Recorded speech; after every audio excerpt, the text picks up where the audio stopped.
Hey, my name is Matt Edgar. This is my report on why Kamala lost. It's going to be a multiracial review of the individual races, but also multiracial people as well, on how they voted this year and how I think they're going to end up voting in the future, and what Democrats can do to win again because they've lost pretty bad this year. Looking at the election, Trump won 312 electoral votes. He crushed it this year. Not just him, the Republicans as well. They took back the Senate, they kept the House, and they even won the governors. Most people don't talk about that, but they have 27 Republican governors right now compared to 23 Democrats. And overall, it's largely in part due to multiracial people and different racial demographics that typically would have voted Democrat. Also, worth mentioning, he won the popular vote this year, which is not something he did when he won last time in 2016, which means that he has a mandate. It's less than 50%, so probably not a very strong one. Not that it really matters here, but there is still controversy as to whether or not he has a mandate. Take note here as well. He won all the swing states: Wisconsin, Michigan, Pennsylvania, Florida, North Carolina, Georgia, Arizona, Nevada. That's going to be important here. Let's talk about his opponent real quick, Kamala Harris. She was the first multiracial woman ever run for president to be a front runner. She's not the first multiracial person, as we know. Barack Obama, we discussed in class, multiracial. He was half white and half African. I didn't, at least anecdotally, I have not found much debate about whether or not she can be really considered in the same way people question Obama's race, per se, because his father was not raised here and didn't have to deal with Jim Crow or slavery. I didn't see a lot of that for Kamala Harris. However, obviously Trump came out and many Republicans came out and did question her multiracial heritage and said, well, she always identified as Indian and suddenly she's black, which may be kind of insulting to multiracial people, but who may identify, as we discussed in class, as one way or another, depending on the day or depending on the circumstances, or may not find themselves fitting into a specific race, and maybe she feels that way as well. However, it didn't work enough to sway the vote. So let's just say that if it worked maybe 12 years ago, it would not have worked today. So, and that's obvious. However, whatever Obama did, worked because he won 365 electoral votes and had an absolute landslide. Okay, so as far as demographics, multiracial people, black people, Hispanic people, Asian people, white people, and even Indians, which I didn't include on here because I can only fit four, but these are the ones I think were the most important. They all voted less for Kamala Harris than they did for Joe Biden in 2020. Black people, even though Kamala Harris is half black, still voted more for Joe Biden than they did for Kamala Harris.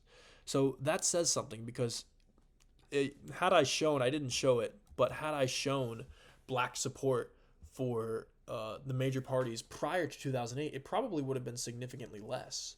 And I can take a look at that after, but it was the black voter turnout was huge in 2008, primarily because Barack Obama was a black man and he was running. And we Democrats thought that they would have the same level of enthusiasm this year because we have a black woman running, a half black woman, and that just wasn't the case this year. I mean, by every single demographic, they didn't do as well.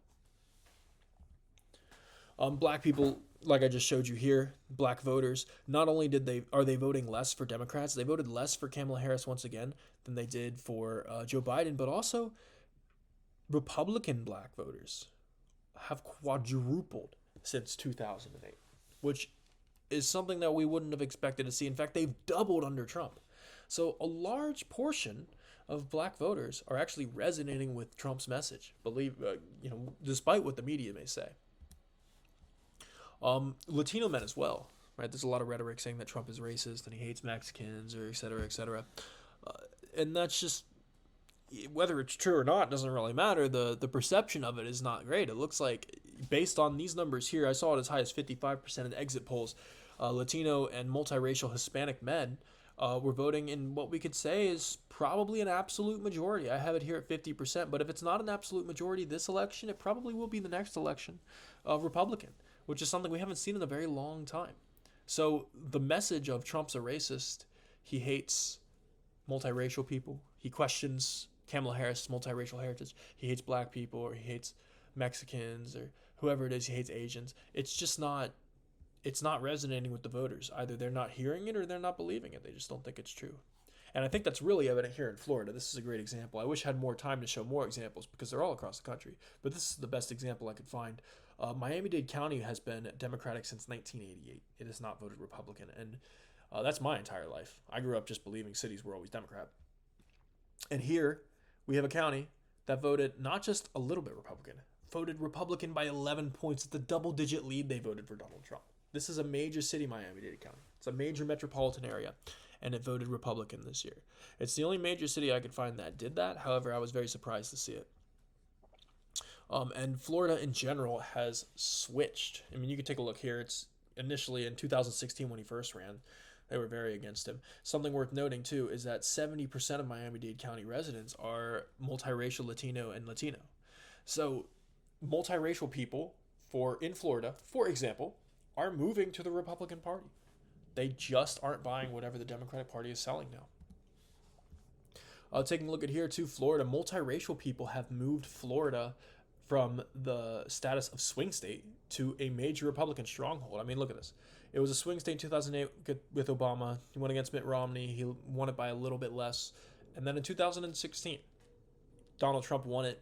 I remember when they called it late in the night, but he did win it. In 2020, he won it by a little bit more. But 2024, his message has resonated so much, especially in the Hispanic population in Florida, which is very large, Hispanic and multiracial Hispanic population, that he was able to turn into a Republican stronghold. He won Texas by 13.7 points. He won Florida by 13. I wouldn't call that a swing state. Would you call that a swing state? I don't think anybody can call that a swing state. So his influence on multiracial people and Hispanic people is actually, despite the media being good, something worth noting is that many of the Hispanics, most of the Hispanics actually in Florida, are Cuban American and Puerto Rican. So they're not like, Mexican American, Hispanic people may vote different, and that's kind of the problem with the umbrella term of Hispanic, is that there's so many. We discussed that in class, so I'm not really going to go over that here. All right, so why did Kamala lose?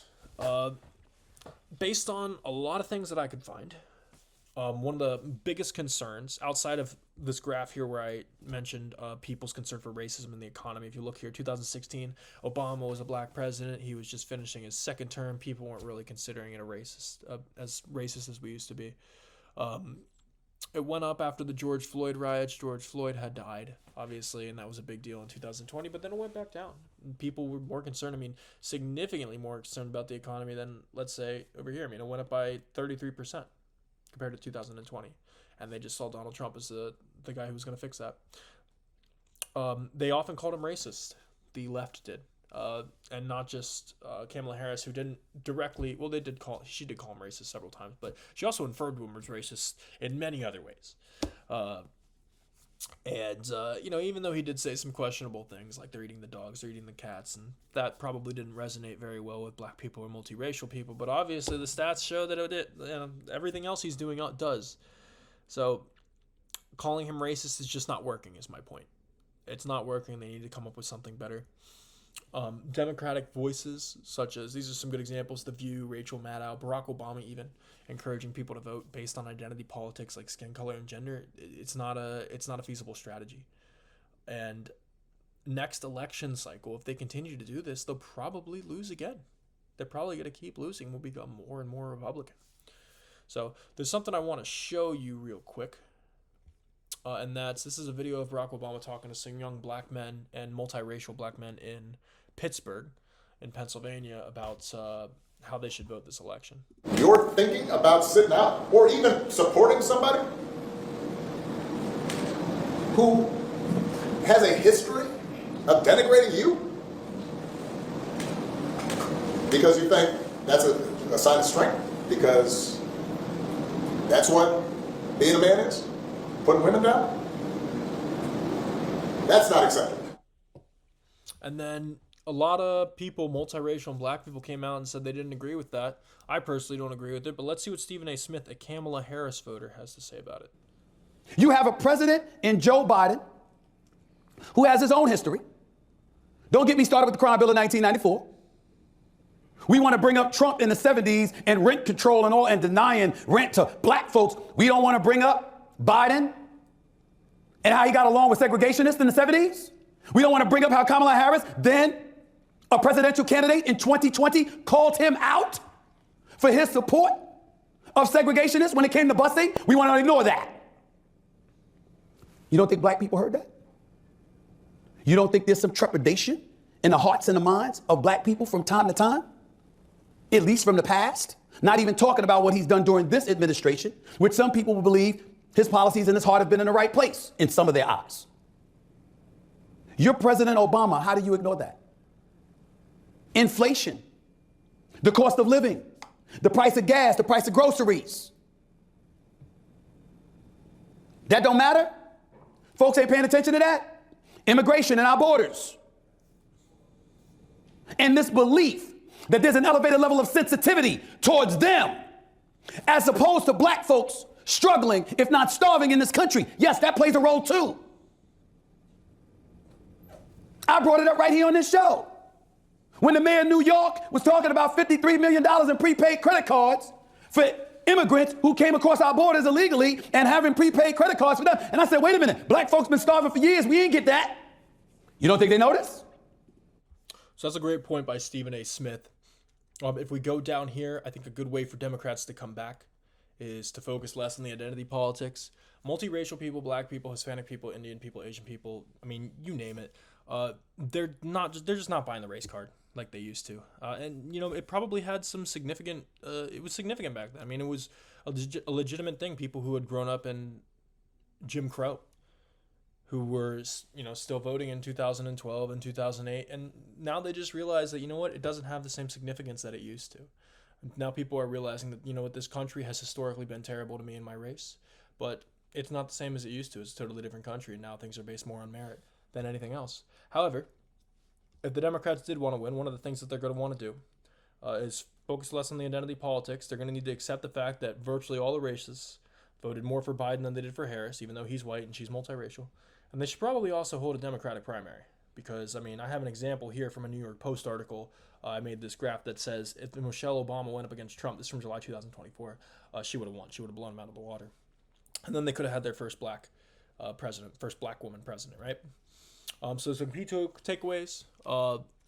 The racist claims, whether they're true or not, against Trump, people just aren't hearing them. Not enough to win elections, and that's important. So they need to move on to something else. The racial politics of the Obama era are no longer working. And multiracial people also, as a point, voted in line with other racial groups this election, which, I mean, is pretty much expected. By some metrics, Latino men are now voting Republican. I mean, they're, you know, almost as Republican as rural white men. Maybe not so much, but, I mean, how long is it going to be? The trend's there. And Democrats just shouldn't be relying on race and gender to win key voting demographics like black people or like women or like multiracial people. They should be voting things on more like policies, you know. Black people live, many communities, low-income communities still have many black people in them. And they need to be focused on fixing up those communities rather than saying Donald Trump is a racist. Here's a possible 2028 matchup I think would happen. If so, I mean, I think Michelle Obama would win this. I think the racial politics would come back into play. The Obamas are looked upon fondly by the Democratic Party, and also the fact that as much as I hate to say it, I think that people will probably see Michelle Obama as quote unquote more black, and black people will show the Obama level or at least close to the Obama level voter outcomes that they had. Also, something worth pointing out is that her parents have descended from slaves, whereas Barack Obama's and Kamala Harris's haven't. Her father was descended of Jamaican slaves, but not American ones. Here's one more thing I wanted to show you, which I thought was funny. I grew up in rural Pennsylvania. I personally found this hilarious. I think you will too. And how did I let y'all convince me that rural Pennsylvania would pick the Jamaican Indian lady? Clearly, I've been spending too much time with you white liberals and your goofy optimism.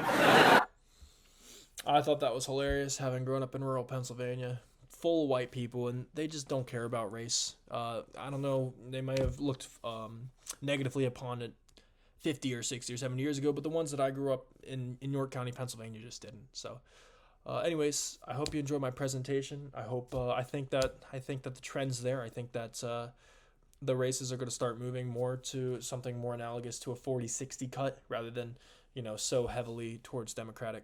So, thank you very much.